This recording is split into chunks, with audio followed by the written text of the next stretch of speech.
Romanos capítulo 1, recordemos desde el versículo 8.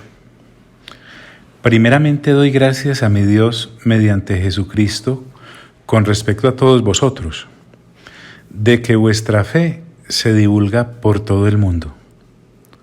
Porque testigo me es Dios, a quien sirvo en mi espíritu en el Evangelio de su Hijo, de que sin cesar hago mención de vosotros siempre en mis oraciones, rogando que de alguna manera tenga al fin, por la voluntad de Dios, un próspero viaje para ir a vosotros. Porque deseo veros, para comunicaros algún don espiritual, a fin de que seáis confirmados, esto es, para ser mutuamente confortados por la fe que nos es común a vosotros y a mí.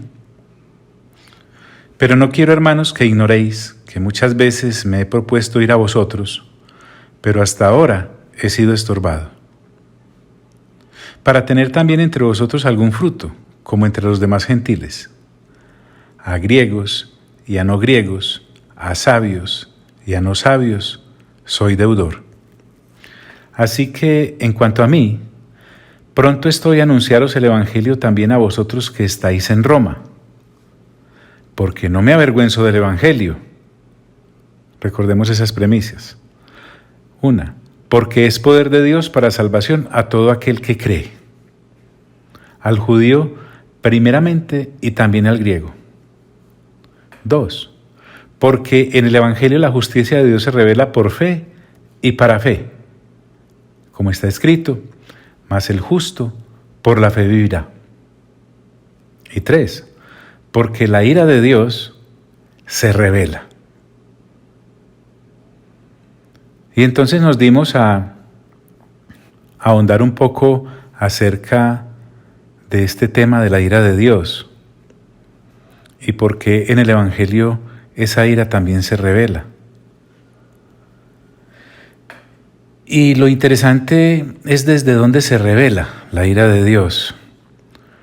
Nos dice la Escritura que se nos revela desde el cielo. Sí. El pecado y los pecados de la humanidad son sancionados desde el cielo, por el Dios del cielo. La raza humana por sí misma jamás hubiese llegado a ese punto, a juzgarse a sí misma. No. Observemos acá que Dios no está consultando al hombre sobre su maldad. No, la humanidad y la tierra misma no son quienes para definir eso. Es Dios el que lo hace y punto. Porque la ira de Dios se revela desde el cielo contra toda impiedad e injusticia de los hombres.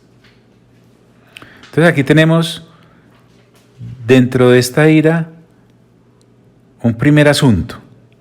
Y es el porqué de esa ira, y es lo que ya vimos la vez pasada.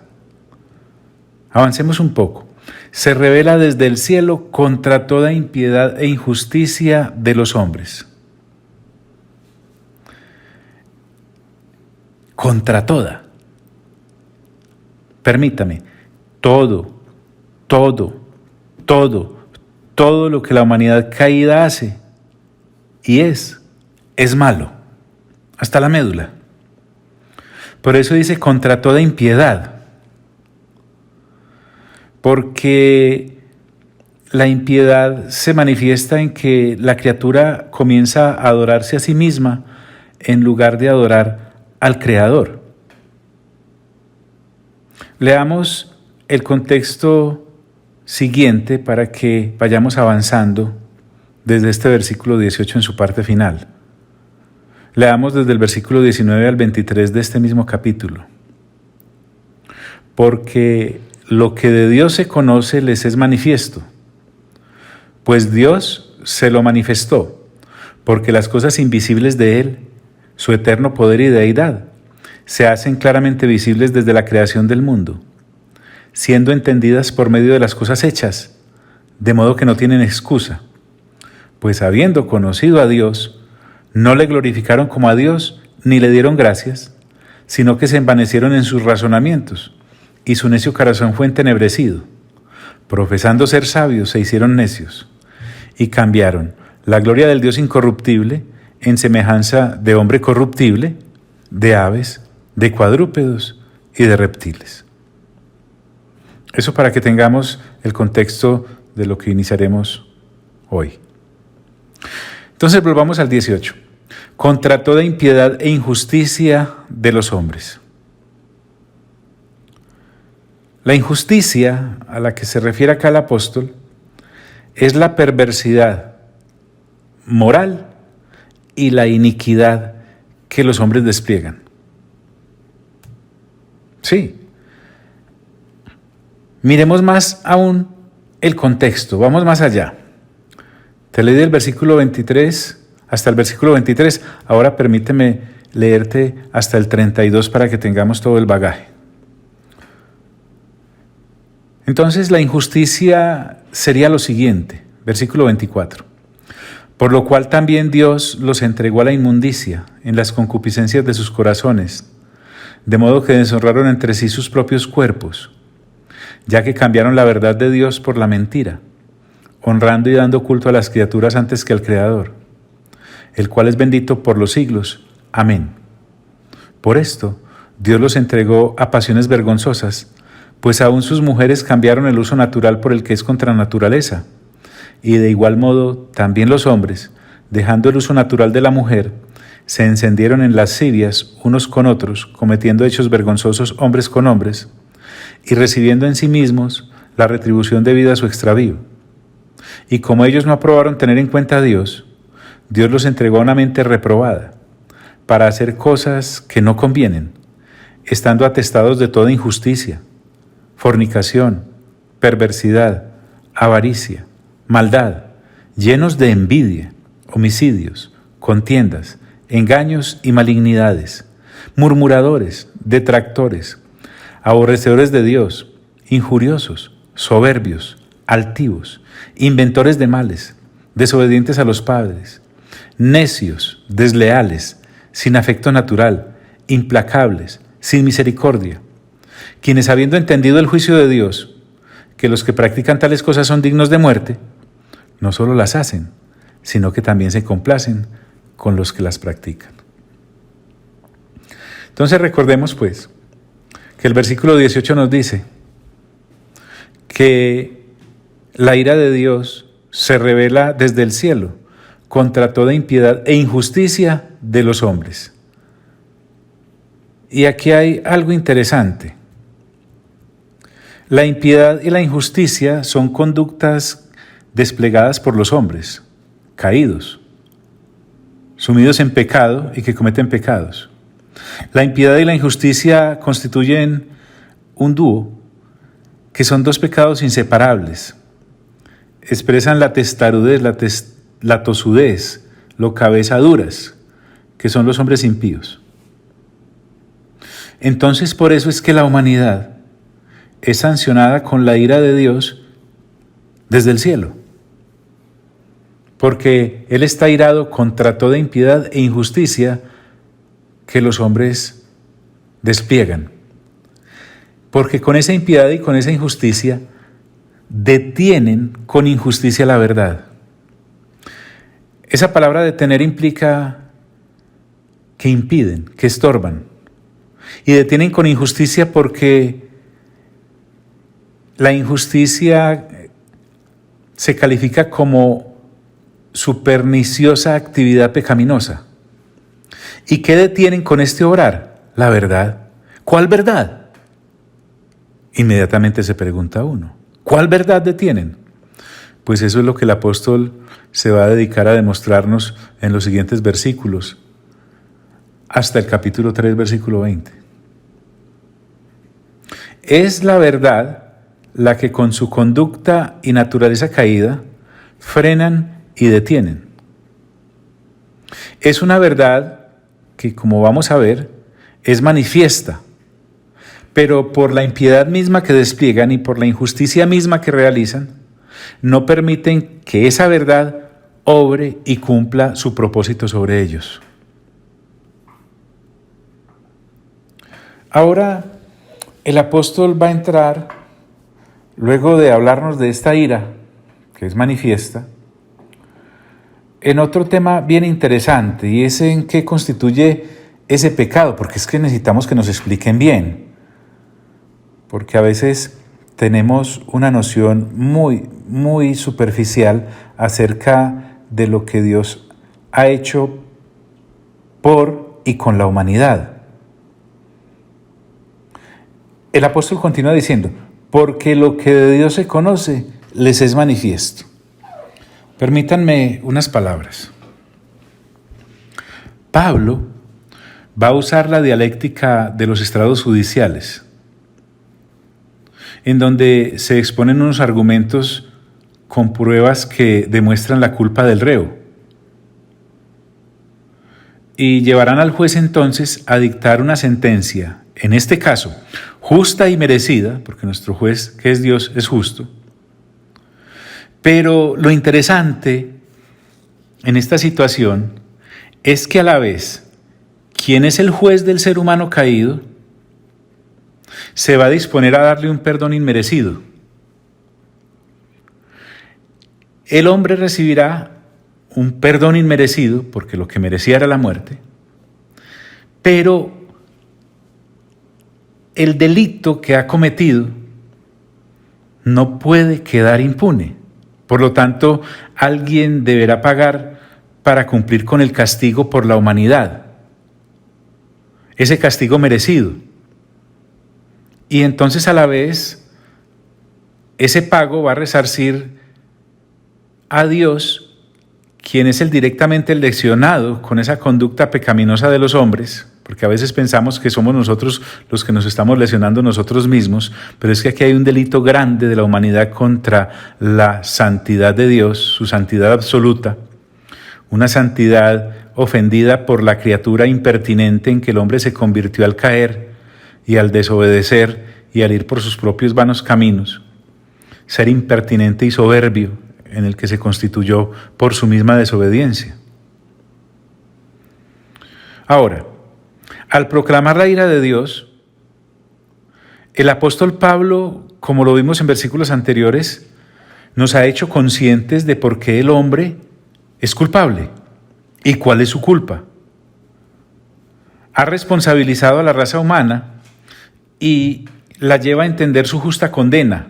Eso es lo que el apóstol está haciendo, para luego podernos mostrar la salvación en Cristo que Dios ha dispuesto en el Evangelio, que como ya vimos, es poder de Dios que se revela, en el Evangelio que es justicia de Dios que se revela, y en el Evangelio que es la ira de Dios que se revela. Lo interesante de esto es que es para salvación de todo aquel que cree.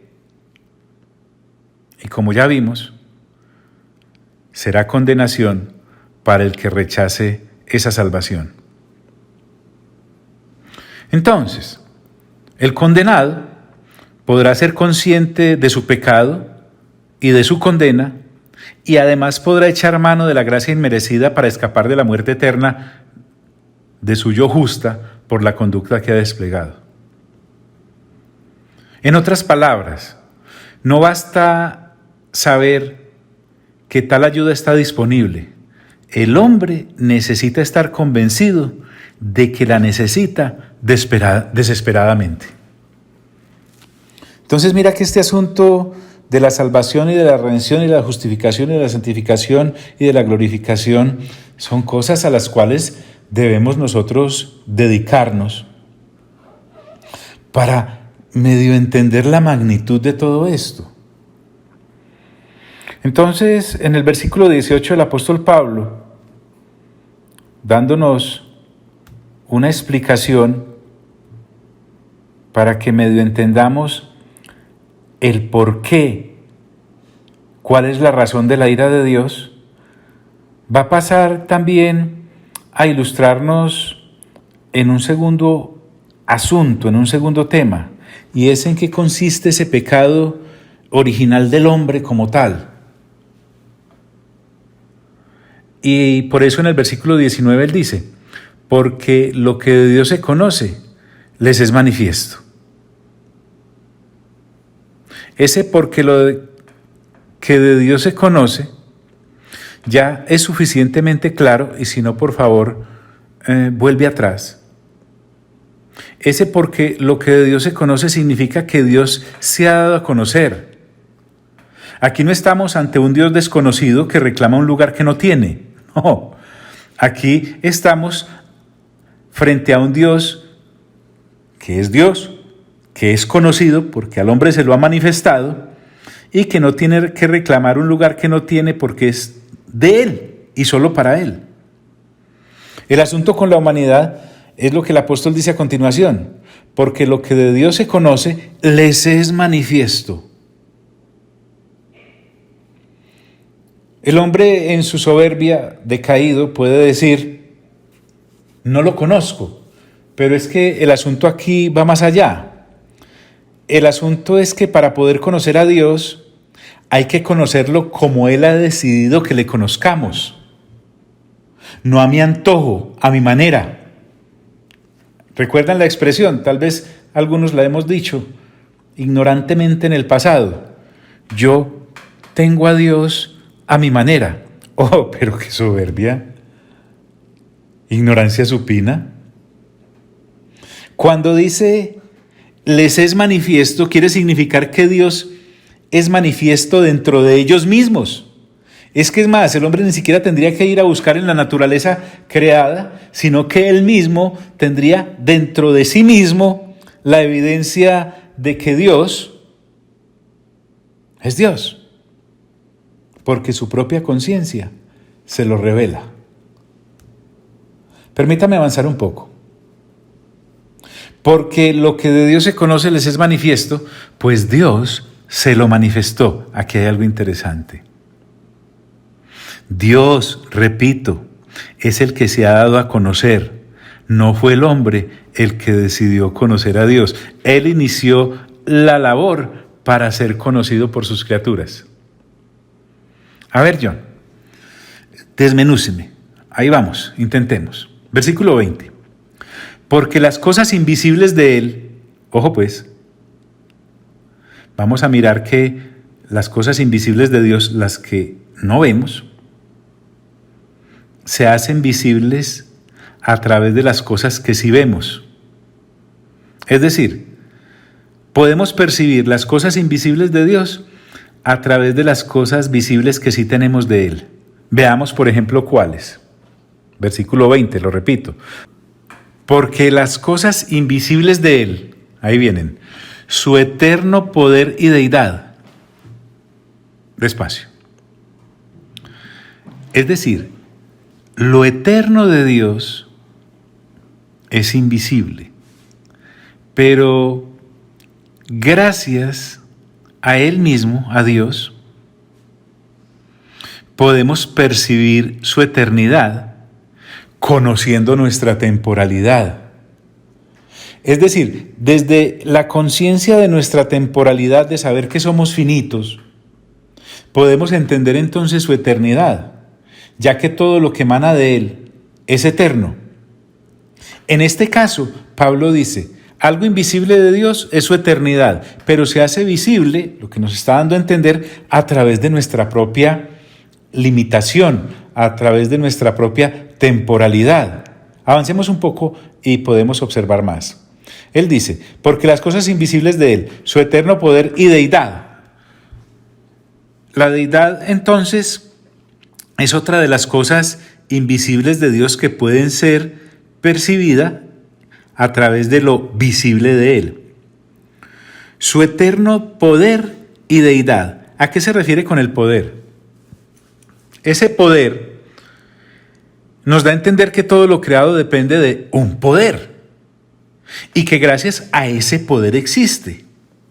Y si yo me pongo realmente a estrenar mis neuronas y a aplicarme a la observación que el apóstol me está invitando, debo concluir que si todo lo creado depende de un poder y gracias a ese poder existe, por ende, todo lo creado tiene en sí un poder, pero limitado, porque yo puedo percibir que tengo un poder, pero ese poder mío es limitado, es efímero. Y meditando en esa limitación Y en esa forma efímera de ver mi vida, eso me lleva a entender el eterno poder de Dios. Es decir, mi nada me hace percibir su todo. Avancemos un poco más. Porque las cosas invisibles de Él, su eterno poder y deidad, y cuando se refiere a su deidad, me está recordando que ese poder que es de Dios no es un poder dando pasos a ciegas. Por el contrario, es el poder de Dios manifestándose. Y entonces yo, la criatura, el hombre creado, puede captar que Dios es Dios y no hombre, y que el hombre, escúchenme bien, aunque parece tan claro, y que el hombre es hombre y no es Dios porque es creado. Es decir, yo soy una criatura, no soy un creador, dependo de un creador que me ha hecho como criatura. Y ese creador es todopoderoso y no es limitado. Ese creador es eterno y no es temporal. Ay, amigos, valga la pena hacer una anotación que nos quede bien clara acá para que no nos confundamos. Pablo no está intentando convencernos de que Dios existe. Ojo con esa falacia. No, señor. Pablo no está frente a un grupo de ateos tratando de convencerlos de que hay un Dios. No, señor. Pablo, por el Espíritu Santo, está declarando a la humanidad, y volvamos al contexto, que como humanidad está bajo la ira de Dios. Crean en Dios o no crean en Dios. Pablo está hablándole a la humanidad de que ha sido acusada de no honrar a Dios. Y ese se constituye en el meollo de este asunto. Aquí, en esta epístola a los romanos, que hoy nos habla a nosotros, la existencia de Dios no está en juego. La humanidad es la que está siendo acusada por no haberlo honrado después de haberle dado a Dios pruebas suficientes, manifiestas, para que lo conozcan. Y lo que está diciendo Pablo es que a pesar de haberle conocido, decidieron no darle gloria ni honrarlo.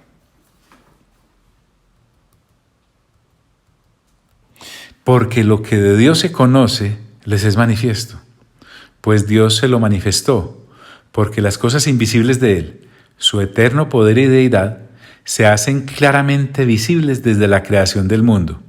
Porque no faltará el que levante la mano. A ver, y entonces, ¿cómo? A ver, explíqueme pues por qué lo invisible de Dios se hace visible y cómo así que Dios se me ha dado a conocer. Argumentos es lo que hay. Mire usted, se hacen claramente visibles desde la creación del mundo. El eterno poder y la deidad de Dios, eso es lo que está diciendo Pablo, se han hecho claramente visibles desde la creación del mundo. No es algo difuso, son claramente visibles. Es totalmente claro. Aquí no estamos ante un Dios que se escondió para ser buscado. Aquí estamos ante un Dios que se manifestó para ser visto.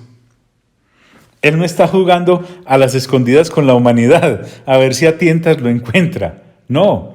¿Y desde cuándo? Eso hace como muy poquito, John. ¿Hará cuántos siglos? ¿Hará cuántos años? ¿Hará cuántos días? Desde antes, o desde mejor, la creación del mundo. Desde que el universo fue creado. La creación le ha estado hablando algo de Dios a la mente de la criatura. Y le está exigiendo a esa criatura que use la mente para reflexionar. Escuche. El conocer a Dios no es algo que Dios dejó ahí a la deriva, a ver si el hombre algún día lo encontraba. El hombre no es un sujeto pasivo de la razón de la creación, es un sujeto activo. Pero es que para eso necesita una actitud que quiera recibir ese regalo de Dios. Es decir, el hombre mediante su reflexión debe llegar a la conclusión de que Dios desea ser conocido. ¿Cómo? A través de lo que Él ha manifestado. Por eso dice, se hacen claramente visibles desde la creación del mundo. Es que la creación misma, escuche bien, no tiene en sí la llave para revelarnos la existencia de Dios. No, es que ella no puede hacer eso porque ella no se autocreó. No fue que un día la naturaleza misma dijo, me voy a crear. O las criaturas dijeron, me voy a crear. El asunto con el ser humano es que por tener esa capacidad de reflexión debe llegar él a la conclusión, a mí alguien me tuvo que crear. Y esa sería la conclusión lógica e inteligente de por qué Dios nos dio estas neuronas. Porque las cosas invisibles de Él, su eterno poder y deidad, se hacen claramente visibles desde la creación del mundo. Oiga, pues, es que si se quedara ahí, uno podría tener excusa para no entender, pero Él continúa y dice, siendo entendidas por medio de las cosas hechas. Otra vez, las cosas invisibles de Dios, como su eterno poder y su deidad, se pueden entender por las cosas hechas, o sea, las visibles, que se manifiestan en la creación de Dios. Así que Pablo llega a una conclusión. Recuerde, estamos como en ante un juez, estamos en un juicio. Después de esta argumentación, Pablo nos dice, de modo que no tienen excusa. De modo que, entiéndase, por ende, no tienen excusa. ¿No tienen excusa para qué? John, por favor, ayúdeme. Claro, ayudémonos. No tenemos excusa porque la ira de Dios cae sobre nosotros como humanidad, porque ni siquiera hubiésemos necesitado oír del Evangelio para conocerlo. Lo que aquí está en los estrados es que la humanidad se negó a honrar al Dios que lo hizo y que además se le manifestó a través de la creación misma. Por eso Pablo sentencia, no tienen excusa.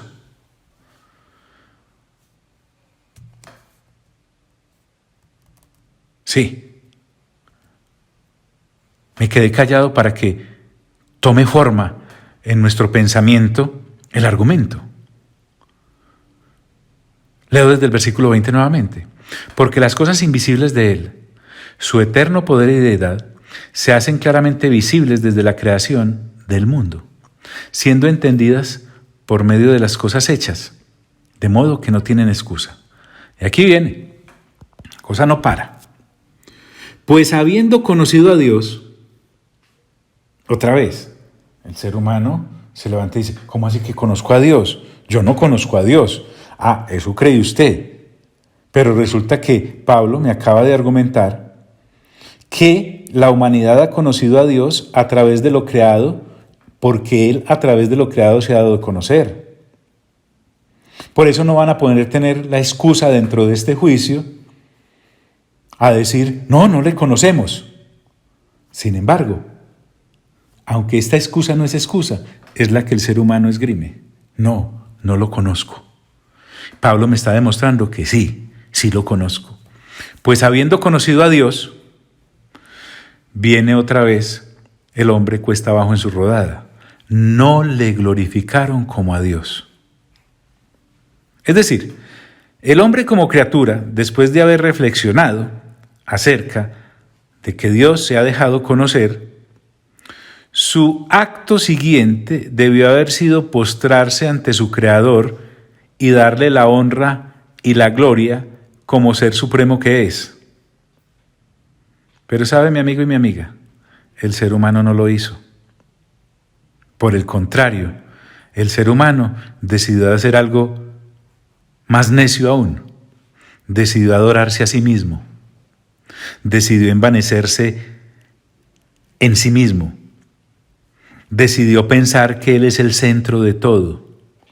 Conscientemente decidió alejarse de quien sí lo formó y de quien sí lo creó. En otras palabras, el hombre dice, yo soy Dios. Ese es el enunciado y el eslogan del hombre caído.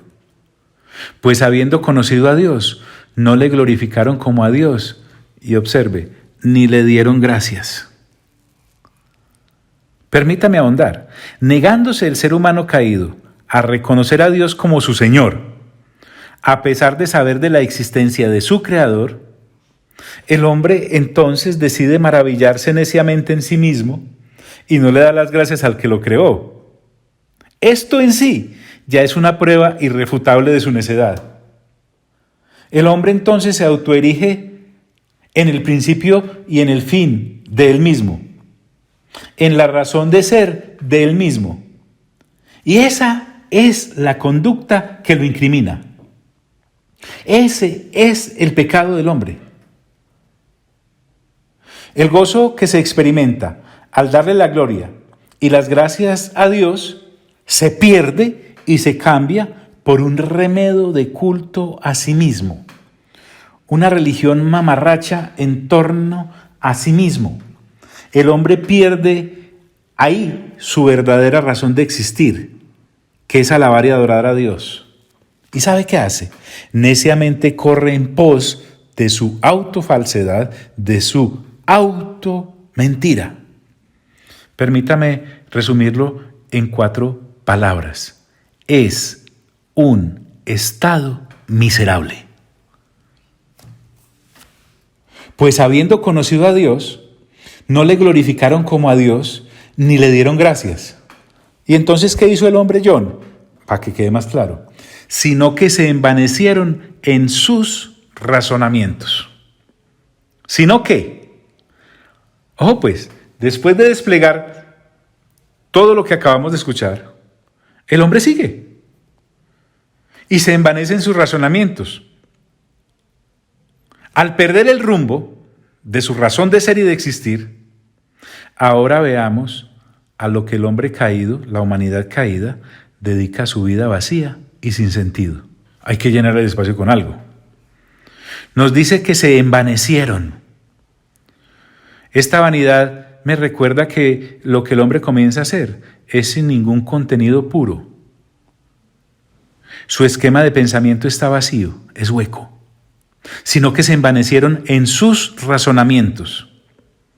Aquí la palabra razonamiento es fuerte porque son razonamientos y especulaciones perversas y caprichosas. Recuerden, porque se alejaron de Dios. En últimas, para decirlo de otra manera, el ser humano terminó pensando puras tonterías. Pues habiendo conocido a Dios, no le glorificaron como a Dios, ni le dieron gracias, sino que se envanecieron en sus razonamientos. Y óigame pues esto. Y su necio corazón fue entenebrecido. ¡Wow! Corazón, el cardio, fue entenebrecido. Prepárese, escuche esto. El hombre, al autoadorarse, oscurece su propia cordura y pierde su propio razonamiento, dejando de ser sano. Se vuelve insano completamente. Veamos hasta dónde la palabra corazón, que aquí Pablo usa, expresa cuál es su contenido para que tengamos por lo menos una noción de lo que el pecado, que es la cosa más perversa, afectó a la criatura y la envolvió en sí misma. Entonces, cuando Pablo habla acá de su necio corazón entenebrecido, nos va a mostrar qué ocurre a nivel interno del hombre. En primer lugar, para luego, versículos más adelante, mostrarnos qué ocurre a nivel externo del hombre. Pablo primero nos va a explicar la depravación interna antes de ir a la externa. Aprovechémonos de un observador llamado William Greathouse acerca de lo que la palabra corazón implica, por lo menos en los textos paulinos. En el corazón se albergan las emociones. Recuerde, todo lo que vamos a mencionar acá está entenebrecido y procede de un corazón necio y caído. Pero entendamos que habita en el corazón. En Romanos 9:2 dice que tengo tristeza y continuo dolor en mi corazón. Allí se asientan las emociones. Eso es lo que significa. cuando Pablo dice, y su necio corazón fue entenebrecido. También se alberga allí nuestros pensamientos. En Romanos 10:6 dice, pero la justicia que es por la fe dice así, no digas en tu corazón. ¿Te das cuenta? En nuestro corazón pensamos.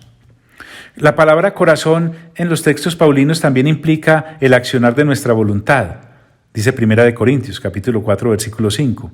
Así que no juzguéis nada antes de tiempo hasta que venga el Señor, el cual aclarará también lo oculto de las tinieblas y manifestará las intenciones de los corazones.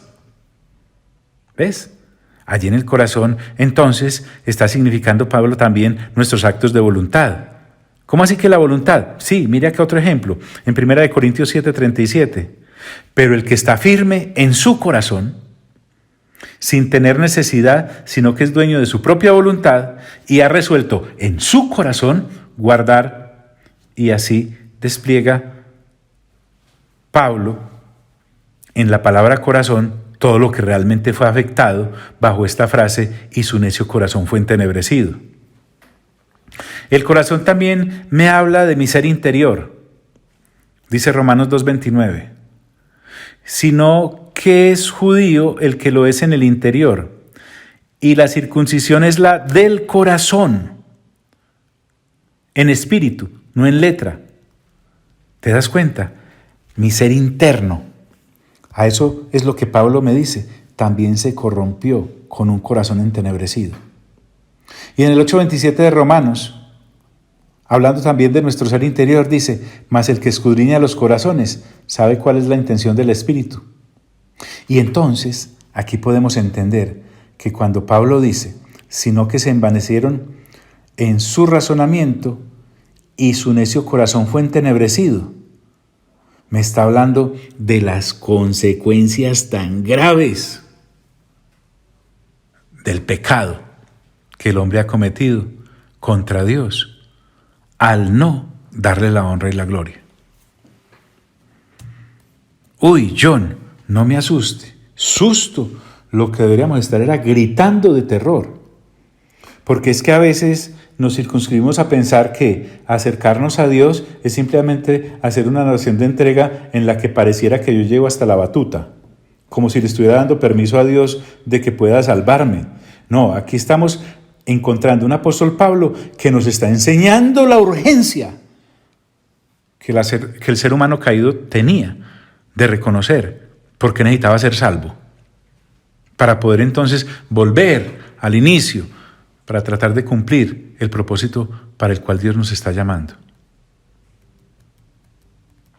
Pues habiendo conocido a Dios, no le glorificaron como a Dios, ni le dieron gracias, sino que se envanecieron en sus razonamientos y su necio corazón fue entenebrecido. Aquí viene. Estamos siendo desnudados completamente. La raza humana necesitaba entender y necesita entender. Mira lo que dice el versículo 22. Profesando ser sabios. Ese profesando ser sabios ahí tiene cierto tinte de ironía divina. Porque lo que está diciendo es, su supuesta sabiduría realmente es una necedad. Y tanto es que se lo voy a demostrar no solamente con lo que ocurría a nivel de su entenebrecido corazón en su parte interna como ser, lo vamos a corroborar con los hechos que comete. Profesando ser sabios, se hicieron necios. O sea, no perdamos de vista que esto se debe al no haber adorado a Dios ni al haberle dado gracias, sino en habernos autoadorado. Esa es la necedad a la cual Pablo está haciendo referencia. Profesando ser sabios, se hicieron necios y cambiaron la gloria del Dios incorruptible. Téngame un poquito de paciencia. Cuando dice cambiaron, es que trocaron. Como dicen otras versiones, se inventaron su propia forma de adoración a lo falso. Mejor dicho, se hizo el hombre una religión a su manera y cambiaron la gloria de Dios. La gloria de Dios, que es real, que es única, que es la verdadera. Y no solamente dice eso, y cambiaron la gloria del Dios incorruptible. Es decir, se dedicaron a adorar lo perecedero, lo vano, mejor dicho, lo que no es. En últimas, el hombre caído está en una religión que adora algo que es completamente vacío, hueco. No tiene nada por dentro ni se ve nada por fuera. Y cambiaron la gloria del Dios incorruptible en semejanza de imagen de hombre corruptible. Ahora el hombre intenta hacer al Creador conforme a lo creado. Mire qué necedad. En semejanza de imagen, la idolatría, la falsa adoración, la honra falsa. En semejante de imagen de hombre corruptible. Es decir, es algo, es un despropósito hacer a Dios semejante a su criatura. Pero no se queda ahí. También lo hicieron en semejanza de aves. Lo pusieron al nivel de ellas. Lo hicieron a semejanza de cuadrúpedos. Lo pusieron al nivel de los cuadrúpedos. Y a nivel de reptiles. Pusieron a Dios, el Creador, a nivel de los reptiles creados.